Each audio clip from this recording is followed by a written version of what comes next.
Hello everyone, welcome back to the lecture. So इस lecture में ना हम एक रेफरेंसिंग वाला कमांड को देखेंगे। It's a very important command जो आपको एक्चुअली हेल्प करेगा हर एक प्रोजेक्ट में, सिविल में ज्यादा हेल्प करेगा। ठीक है। अब मेरा यहाँ पे एक रिक्वायरमेंट है, मैंने यहाँ पे एक प्रोजेक्ट लिया है। तो इसका जो जैसे ओवरऑल कॉस्ट है ना, तो इस ओवरऑल कॉस्ट में रेलवे प्रोजेक्ट का कॉस्ट कितना है, बिल्डिंग का कितना है, रोड का कितना है, वो मुझे परसेंटेज में देखना है। तो आप कैसे करोगे? हम क्या करेंगे, सिंपल इक्वल टू सिंबल, इस वैल्यू को हम डिवाइड बाई इस वैल्यू को करेंगे, एंड इसको हम मल्टीप्लाई करेंगे 100 से। ठीक है। तो ये देखो ऐसा आ रहा है 6.33 ऐसा कुछ आ रहा है। तो इसको परसेंटेज में कन्वर्ट करना है। सो what you will do, again आप यहाँ पे चले जाओ, होम में चले जाओ। इधर से आप क्या करना, परसेंटेज वाला है ना, यहाँ पे परसेंटेज में डालो। पर जैसे आप परसेंटेज में डालोगे, देखो ये क्या होगा, 633.91% हो जाता है। तो it's a wrong way of understanding. तो आप क्या करो, इसको डिलीट करो। कभी भी याद रखना, इन सारे को सिलेक्ट करो। जहां पे भी आपको परसेंटेज लगाना है, आपको कभी भी फर्स्ट उसको सिलेक्ट करना है। Go to home option, first उसको परसेंटेज में कन्वर्ट कर लो। ठीक है, बस। एक बार परसेंटेज में कन्वर्ट करने के बाद फिर come here equal to symbol, ये वाला वैल्यू डिवाइड बाई ये वाला वैल्यू, और एंटर कर दीजिए। बस परसेंटेज में आ गया। ठीक है, समझ में आ रहा है ना what I have done, understood? Simple. अब मैंने इसका किया, नेक्स्ट में और नीचे इसे ट्रैक कर दूंगा सारे। तो अपने आप सारे परसेंटेज निकाल के आ जाएगा। ओके। जैसे ये वाला देखो कैसे किया उसने, railway project divide by total cost किया। इन द सेम वे फिर ये वाला इसके 2.13 कैसे आ गया, ये वाला 16.15 कैसे आ गया। ओके, कैसे आ गया? हाँ, 2,52,000 को डिवाइड बाई इससे किया तो टोटल परसेंटेज आ जाएगी। दिस इज फाइन, अब इसमें प्रॉब्लम नहीं है मुझे। अब मैं चाहता हूँ कि अभी जैसे रेलवे का किया, इसी तरह से मेरे को बिल्डिंग का चाहिए, रोड का चाहिए। तो हम क्या कर सकते हैं, इससे हम ड्रैग कर सकते हैं ना, ऐसे ड्रैग कर सकते हैं। We can do. अगर हम करेंगे तो आंसर आपको पूरा गलत आ रहा है, क्यों? अब वो क्या कर रहा है पता है आपको? अगर अभी क्या कर रहा है, इस वैल्यू को तो ले रहा है, इस वैल्यू को तो ले रहा है, इसको डिवाइड बाई इससे करना था ना एक्चुअली। पर वो क्या करे, इसको डिवाइड बाई इसको कर रहा है, मतलब 5,65,852 डिवाइड बाई 6.34% कर रहा है। तो वो पूरा गलत आंसर आ रहा है। तो इन दैट केस आपको क्या करना है, कमांड को यूज करना है, which is the dollar command, जो हम उसको रेफरेंसिंग बोला जाता है। इसमें आपको क्या करना है, मैं दोबारा इसको डिलीट करूंगा। ठीक है। दोबारा हम लिखेंगे equal to symbol, equal to, okay, क्या करेंगे, इस वैल्यू को डिवाइड बाई इस वैल्यू करेंगे, ये वाला वैल्यू। ये आंसर सही आएगा 6.34। पर इसमें एक प्रॉब्लम है। प्रॉब्लम के, जब मैं इसको इस तरफ ड्रैग करूंगा ना, अब थोड़ा इसको ध्यान से सुन लो। जब मैं इसको यहाँ पे ध्यान ड्रैग करूंगा, एक्सेल क्या करेगा, ये वाला कमांड से हटके इस वाले कमांड में आ जाएगा। वो तो ठीक है, ये वाला चाहिए। पर डिवाइड बाई इसको नहीं करेगा, इधर से हटके इधर आएगा, इस कमांड को लेगा। इसका मतलब ये जो सेल है ना, ये मुझे कांस्टेंट रखना है। मतलब ये वाला सेल में कोई चेंजेस नहीं आना चाहिए। तो इन दैट केस आपको डॉलर सिंबल यूज करना है। तो आप क्या करोगे, यहाँ पे आ जाओ और यहाँ पे आ जाओ। ये जो आपका कमांड है, एफ किस में आ रहा है, F5 में आ रहा है। तो यहाँ पे आप अपने कर्सर को रखिए, क्योंकि मुझे इसको फ्रीज करना, इसको चेंज करना ही नहीं है। तो F4 बटन दबाइए, F4 आपके कीबोर्ड में ना, F4 दबाना है। जैसे आप F4 दबाओगे ना, ये देखो यहाँ पे डॉलर सिंबल आ गया। तो आप डॉलर लिख सकते हो, नहीं तो यहाँ पे अपने कर्सर रखिए और इसके सामने आप F4 दबाइए। तो ये डॉलर सिंबल मतलब उसको एंकरिंग कर दिया, अब वो वहां से हटेगा नहीं। अब इसमें एक चीज आपको याद रखना है, इसको बोलते हैं डबल एंकरिंग। डबल एंकरिंग मतलब देखो F और 5 ऐसे समझो। एक मिनट, F5 है ना, तो F आपका लेटर है, 5 आपका नंबर है। तो अगर आप F4 क्लिक करोगे तो नंबर के पीछे और अल्फाबेट के लेटर के पीछे एंकरिंग करेगा, मतलब इस पूरे जो सेल को फ्रीज कर देगा। पर चलो अभी उतना कॉम्प्लिकेटेड नहीं करेंगे इसको। आप F4 दबा दो, F4 दबा देना, ये फ्रीज हो गया। एंटर कर देना। अब आप ऐसे हाथ से खींचो, इस तरह से आप खींचो। ठीक है। हाँ चलो एक मिनट, एक गलती है, गलत तो हो गया। चलो एक मिनट, एक minute. Will do one thing, ये वाला हो गया ना। चलो आप यहाँ से ऐसे राइट की तरफ आप खींचो। अब देखो आंसर सही आ रहा है ना, इस बार देखो सही आंसर आ रहा है। क्यों? अब मैं यहाँ पे क्लिक करूंगा, डबल क्लिक करूंगा, व्हाट हैपेंड, इसको डिवाइड बाई इसको किया, दैट इज माय रिक्वायरमेंट, वो हो गया। इन द सेम में यहाँ पे क्लिक करो, इसको डिवाइड बाई इसको किया, वो भी सही हो गया।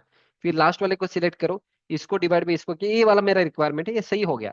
पर अभी प्रॉब्लम क्या होगा, जब आप नीचे आ जाओगे ना इस तरह से, यहाँ पे प्रॉब्लम क्रिएट करेगा। क्यों? अब नेक्स्ट वाले में मुझे क्या चाहिए पता है आपको? नेक्स्ट वाले में इस वैल्यू को, दिस वैल्यू, ये वाला वैल्यू को डिवाइड करना इस वैल्यू से। नेक्स्ट इस वैल्यू को डिवाइड करना इस वैल्यू से। पर अभी एक्सेल में हमने डबल एंकरिंग किया था, अब वो क्या करेगा ना, ये वाला सेल को फ्रीज ही करेगा। जैसे यहाँ पे देखो, ये वाला वैल्यू डिवाइड बाय ये वाला वैल्यू कर रहे हो, वो नहीं करना है, ये वाला वैल्यू डिवाइड बाय इस वैल्यू को करना है ना। तो मिस्टेक कहाँ पे होता है, जब आप डबल एंकरिंग करोगे तो इसी को फ्रीज करेगा। मेरे को डबल एंकरिंग नहीं करना, सिंगल एंकरिंग करना है। मतलब ये जो एफ वाला कमांड है, एफ वाला जो सेल उसको फ्रीज करना है। वेरएज ये 6, ये वाला 6, 7, 8, 9, 10 जो नीचे जाएगा उसको फ्रीज नहीं, मतलब नंबर को फ्रीज नहीं करना है, सिर्फ अल्फाबेट को फ्रीज करना है। तो आप क्या करें, दोबारा यहाँ पे चले जाओ। तो आपको क्या करना है, सिर्फ इसको एफ को फ्रीज करना है। एफ के पीछे आप डॉलर सिंबल लगाइए, और ये जो नंबर है ना, नंबर के पीछे जो डॉलर सिंबल लगे उसको हटा देना, और अभी एंटर कर देना। ठीक है। अब आप यहां से इस तरह से खींचो, खींचो। No there won't be a problem. What happened now, you see here. अब ये वाला आंसर देखो, सही है ना। 6,53,000 को इसको डिवाइड किया, अभी सही हो गया। इस वाले आंसर को इस वाले से डिवाइड किया, इस वाले आंसर से इस वाले को डिवाइड किया। समझ में आ रहा है ना। ऐसे आपको करना है। अगर आप इस तरह से राइट की तरफ खींचोगे, इस तरह से, इसमें कोई प्रॉब्लम नहीं आएगा। देखो राइट की तरफ मैं खींच रहा हूँ इस तरह से, ये वाला भी सही आंसर दे रहा है। क्यों सही दे रहा है, क्योंकि अब देखो, ये वाला आंसर डिवाइड बाय ये वाला आंसर, ये सही आ रहा है। समझ में आ रहा है ना। ये वाला आंसर, ये वाला आंसर डिवाइड बाय ये वाला, क्योंकि इसको हमने फ्रीज कर दिया, एफ वाले कमांड को हमने फ्रीज कर दिया है। एफ वाला ना जी में जाएगा, एफ से ना राइट की तरफ जाएगा ना लेफ्ट की तरफ आएगा। समझे आप। Okay. So that is called as referencing and. और इस तरह से आप कोई भी अपने प्रोजेक्ट में आप काम कर सकते हो। अब इसका मैं प्रैक्टिकल यूज समझा दूंगा। ये प्रैक्टिकल यूज है, और भी अच्छे तरीके से समझा दूंगा। लेट्स आप बीबीएस शीट के ऊपर काम कर रहे हो, आप एक बीबीएस के ऊपर काम कर रहे हो, बस एक एग्जांपल दे रहा हूँ। ये जो आपका टोटल कटिंग लेंथ है ना, ये आंसर आपको मल्टीप्लाई करना है 0.395 से, 13.14 को मल्टीप्लाई करना 0.617 से, 13.140 को मल्टीप्लाई करना 0.88 से। तो आप क्या करोगे, very simple, what we will do like this, equal to simple, ये वाला आंसर मल्टीप्लाई बाय दिस करेंगे, और हम एंटर करेंगे। अगर मैं इस तरह से खींचूंगा ना, यहाँ पे आंसर पूरा आपका गलत आएगा। क्यों, क्योंकि क्योंकि हमने ये वाला फ्रीज करना था, तो मैंने डॉलर सिंबल नहीं डाला ना। अब क्या करेगा, इधर इसको नहीं लेगा, इधर आएगा, और इस वाले में इसको लेगा वो। This is wrong. So in that case what you will do, हम यहाँ पे डॉलर सिंबल को फिक्स करेंगे, equal to symbol, equal to करो, ये वाला आंसर मल्टीप्लाई बाय ये आंसर। पर ये वाला जो सेल है इसको फ्रीज करना है।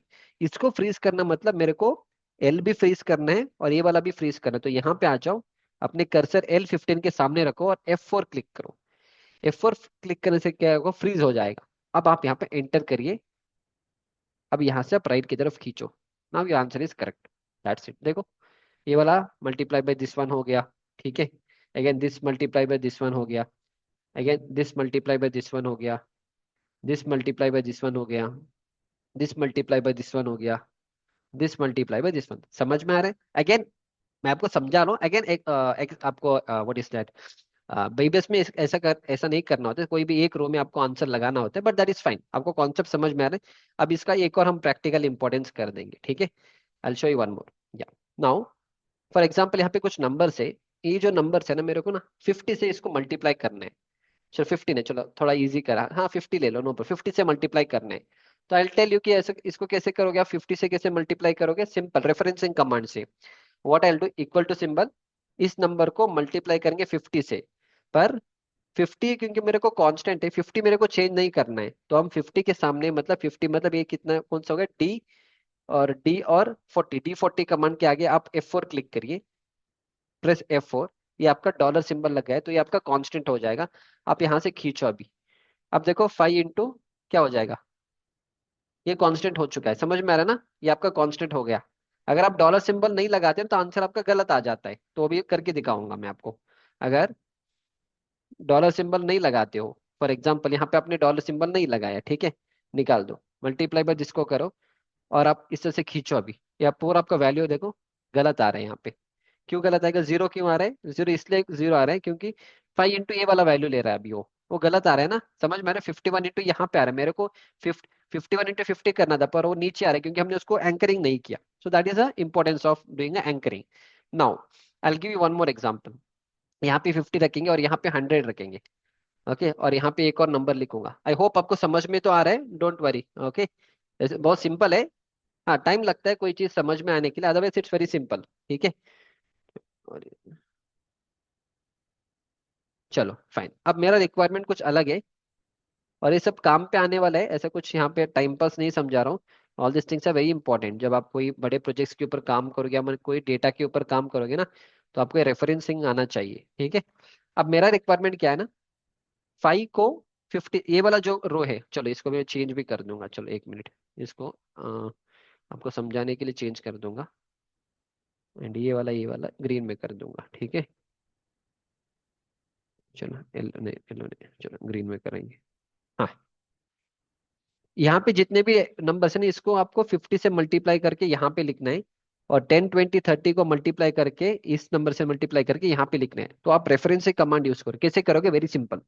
इक्वल टू, इस नंबर को मल्टीप्लाई करेंगे इस नंबर से, पर डॉलर सिंबल लगाने हैं, डॉलर सिंबल लगाना है। क्या दोनों जगह पे डॉलर सिंबल लगाने हैं? नहीं लगाने, सिर्फ एक जगह पे करना है। ठीक है, चलो मैं दोनों करके दिखा दूंगा, so that you get an understanding. ठीक है, अब मैं यहाँ पे ना डॉलर सिंबल लगा दूंगा, F4 क्लिक करूंगा, ठीक है, आई पुट F4, ठीक है, और एंटर दबाऊंगा, और इसको नीचे खींचूंगा।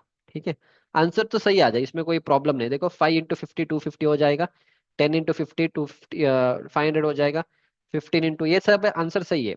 अगर मैं यहाँ से राइट की तरफ खींचूंगा तो आपका मेरा आंसर गलत आ जाएगा इसके बाद। क्यों गलत आएगा? क्योंकि अभी क्या कर रहे हैं पता है, मेरे को ये जो ग्रीन वाला इससे मल्टीप्लाई करना था, ये ग्रीन वाला 10 × 100 करना था, पर क्योंकि हमने इसी वैल्यू को यहाँ पे ड्रैग किया था और इसको हमने डबल एंकरिंग किया था, अब वो इधर से हट के राइट की तरफ नहीं जा रहे।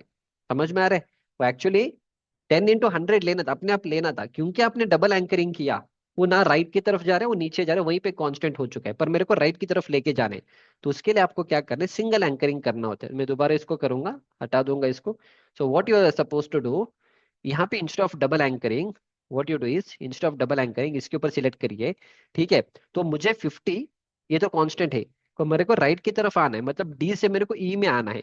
तो जहां पे आपका ये डी है ना, वहां पे आप डॉलर्स मत लगाइए, पर आपको नीचे तो जाना है, 40 41 40 नीचे जाना है, तो आप क्या ना 40 जो है ना, सिर्फ वहां पे डॉलर सिंबल लगाइए, और डी के सामने, डी के पीछे डॉलर सिंबल मत लगाइए। ठीक है, क्योंकि आपको नीचे जाना है ना। ओके, समझ में आ रहा है ना? सो नीचे जाने, नीचे नहीं जाने, सॉरी नीचे नहीं जाने, तो डॉलर सिंबल आप क्या करना, इसके ऊपर लगा देना, 40 के सामने आप डॉलर सिंबल लगाओ। पर डी से मेरे को ई में जाना है, तो डी के पीछे आपको डॉलर सिंबल नहीं लगाने। तो यहाँ पे आ जाओ, डॉलर सिंबल आप क्या कर सकते हो, शिफ्ट और 4 नंबर प्रेस करो। अगर डबल लगाना है तो F4 करना है, तो दोनों में लग जाएगा। अगर एक में लगाना है, सिर्फ आपको नंबर के पीछे लगाना है, शिफ्ट और डॉलर सिंबल आता है आपके कीबोर्ड में, उसके ऊपर क्लिक करें और एंटर करिए। अब देखो पूरा आंसर सही हो जाएगा। ऐसे करो, और इसको यहाँ से ऐसे कर दो, और इसको यहाँ से ऐसे खींचो। अब देखो क्या हो जाएगा पता है आपको, देखो 10 × 100 हो गया अपने आप। तभी नहीं हो रहा था क्योंकि ये वाला फ्रीजिंग किया था, राइट की तरफ जाने के लिए नहीं दे रहा था। इस बार मैंने ऐसा कंडीशनल किया कि वो राइट की तरफ भी जा रहे हैं। समझ में आ रहा है आपको? इस तरह से अगर आपके पास एक और भी है, वो भी जा सकते, एक और है, तो इस तरह से you can make use of this referencing वाला कमांड। ओके, समझ में आया? थोड़ा प्रैक्टिस करो, टाइम लगेगा, समझो कॉन्सेप्ट क्या है इसमें, बस very simple. One is called as double anchoring. तो ये वाला सिर्फ इसको फ्रीज ही करें, डबल एंकरिंग। अगर आपको सिर्फ एक वाला फ्रीज करें, इसमें या तुम कॉलम को फ्रीज करोगे या तुम रो को फ्रीज करोगे। अगर दोनों को फ्रीज करना है तो डबल एंकरिंग करना है। अगर तुम्हें सिर्फ कॉलम को फ्रीज करना है, तो कॉलम आपका अल्फाबेट्स में आता है, DEF। तो DEF जो अल्फाबेट्स है वहां पे डॉलर सिंबल लगाइए, नंबर्स के ऊपर डॉलर सिंबल मत लगाइए। अगर आपको रो को फ्रीज करना है, रो आपका नंबरिंग में आता है 41 42 इससे, तो आप नंबर के पीछे डॉलर सिंबल लगाइए, और अल्फाबेट्स में सिंबल मत लगाइए, तो राइट की तरफ मूवमेंट हो जाएगा। समझ में आ रहा है? प्रैक्टिस इट, डाउट है get back to me, not a problem, but this is very important. जब आप बड़े प्रोजेक्ट्स में वर्क करोगे इस तरह से, कोई भी बोलेगा यार अक्षय इसका पूरा परसेंटेज निकाल के बताओ, तो आप एक एक करके ऐसे नहीं करोगे, +1 इसको सिलेक्ट करके इसको करोगे तो बहुत टाइम लग जाएगा। सिंपल कमांड लगा के रेफरेंसिंग करो, तो पूरा कॉस्ट हो जाएगा। ये तो आंसर आ गया, इस तरह से ड्रैग करो, इस तरह से आप सारे को ड्रैग करो, यू कैन डू। ठीक है, आ गया आपका, 1 मिनट के अंदर पूरा आंसर आ गया आपका। ठीक है, तो this is called as double anchoring, single anchoring. ठीक है, चलो, that's it. So this was all about the referencing command which is very important. इसका प्रैक्टिकल यूज अगेन सिर्फ बीबीएस में कई जगह पे आ जाता है, other than that normal estimation में कहीं भी आ जाता है, बट हाँ whenever you have large set of data and all, you can use make use of this referencing वाला कमांड। ठीक है, दैट्स इट। सो और कहाँ पे यूज होगा? और कहीं पे भी नहीं, बस इतना ही जगह पे यूज हो जाएगा, इसके अलावा और कहीं पे ज्यादा जरूरत नहीं पड़ेगा। If you want to use, you just use it, not a problem. ठीक है, चलो, that's it. So I will see you back in the next lecture. Thank you.